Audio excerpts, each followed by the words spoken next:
Chapter 12, Love and Relationships. I was watching a movie a while back, I believe it was Bullets Over Broadway, and I heard a quote that applies to this chapter in this course. Love for me is very deep. Sex only has to go a few inches. Couldn't be truer. The majority of this text focuses on those few inches, but we have also discussed the body's total needs. Love is one of those needs. But what is love? So, what is love? If you're expecting me to give you a definition which everyone agrees with, you're out of luck. I have read thousands of definitions from students, thousands of lyrics and poems, all with a different and yet equally valid description of this thing we all know but cannot define. If you think I'm exaggerating, try this test. Have a really, really horrible breakup and then turn on the radio. You will swiftly agree and possibly rip out the radio and throw it out the window. Love is everywhere, and we all want to know the answer. Is love a social instinct? Is it a learned response? Is it an extension of sexual desire? Is it a mania, an addiction, a disease? Is it, my favorite definition, the enshrinement of suffering and death? That guy just gotten dumped. Or is it wanting the other person to be? There are so many definitions, and we'll hopefully try to get a little closer. What about romantic love versus friendship? If we look back in history, we can see that the idea of romantic love has been around in most cultures for as far as we can see, despite the fact that arranged marriages made it difficult to be expressed in many cases. We also examine what differentiates romantic love and friendship.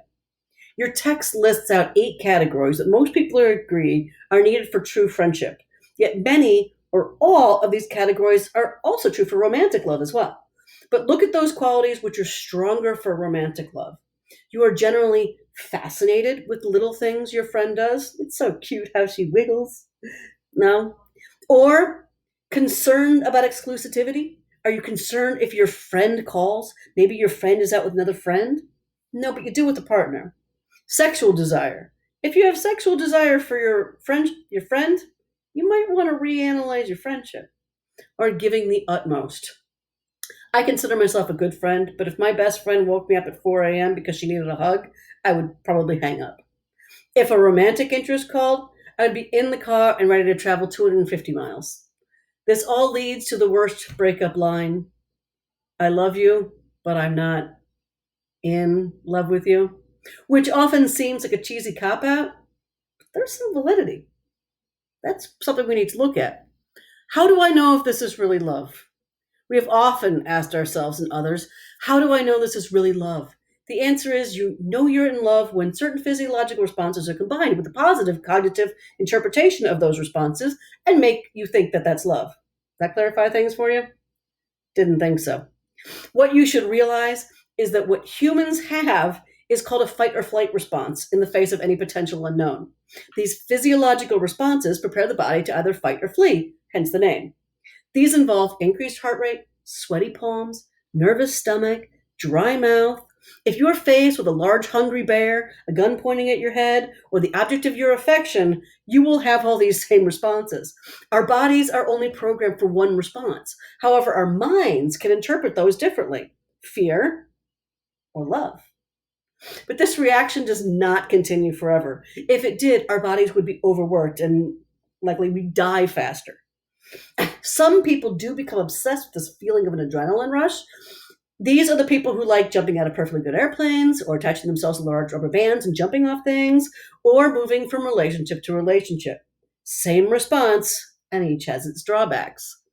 Now, there are some prerequisites for love. A few things that we need to have before we talk about what love is. The 2 major prerequisites are self-acceptance and self-disclosure. If you don't love yourself, it's hard to allow or to understand another person loving you. You must also be willing to allow yourself and the other person to see who you really are. This works best when both parties self-disclose at the same time. If one person is proclaiming love and the other party is still trying to get their name down, this will not work effectively. There are different views on love as well. Many researchers have tried to describe this crazy thing we call love, to break it down into its components and to understand it. This is where we get the different forms of love: companionate love, passionate love, and attachment. In many ways, we need each of these. I have also asked each of you this week to tell me if you believe in sex without love. Most of the responses I've heard in the past involve people believed in it, but would rather have both together. How about love without sex? In some cases, people are physically separated and can certainly still love each other. Also, not all love is based on sexual relations. The difference between unconditional love and conditional love. I love my parents unconditionally. I love my sons unconditionally, but I have no intentions of sexual relations with them. On the flip side, I fully intend to have sexual relations with my partner on the condition he does not have them with someone other than myself. Some researchers have looked at love during different feelings toward attachment as an extension of how they were raised. Sternberg states that each type of relationship is a different combination of three relationship qualities: intimacy, passion, and decision or commitment. These qualities lead to 7 different love types. John Lee's Many Colors of Love states that different individuals have different love styles or colors. He moves the stress away from quantity, how much do you love me, to quality, how do you love me? With Lee's theory, the trick is to finding love is not in finding someone who loves you as much as you love them. It's finding someone whose love style is close to yours. It is important to realize that none of these love types is considered better than the others, just different. Which of these theories is right? They're just different. Now, what about that green-eyed monster? What happens when you have doubts about the object of your affection? What happens when you become jealous? In some ways, it's inevitable. No one wants to lose something dear to them. We do not feel jealousy when we do not care about a person if we lose them. But some people are better at avoiding this than others. Our society actually pushes us toward jealousy by stressing individual ownership, marriage for guiltless sex, and social status and monogamy. Regardless, biologically, we are partially programmed into our jealous responses. Men are generally more concerned with physical infidelity because they want to be certain that any children they're raising are theirs. Women are generally more concerned with emotional infidelity because they want to be certain their partners will stay to help raise the children. They're fairly certain they're theirs. Either way, our level of self acceptance will help us avoid jealousy and help us maintain relationships. It is a happy chance when we, changing, continue to love a changed person. I forget who wrote that quote, but the quote itself remains strong in my mind. How do we keep that love alive? People often come to me for relationship advice. I find this odd since I have a long history of failed relationships, but like my cooking, I'm capable of creating very good recipes, but incapable of following my own recipe. Why? Because every recipe and every relationship is different and could perhaps be better if you try something new. What I believe you should take away from you at the end of this chapter is that you and your partner will change. Passion will probably decline. Habituation will probably increase. It's up to you whether these changes will draw you closer or draw you apart. Just remember the shared mutual activities are the key to success. Enjoy doing things together. Often it seems easier to start fresh rather than deal with problems. This is why so many people get divorced.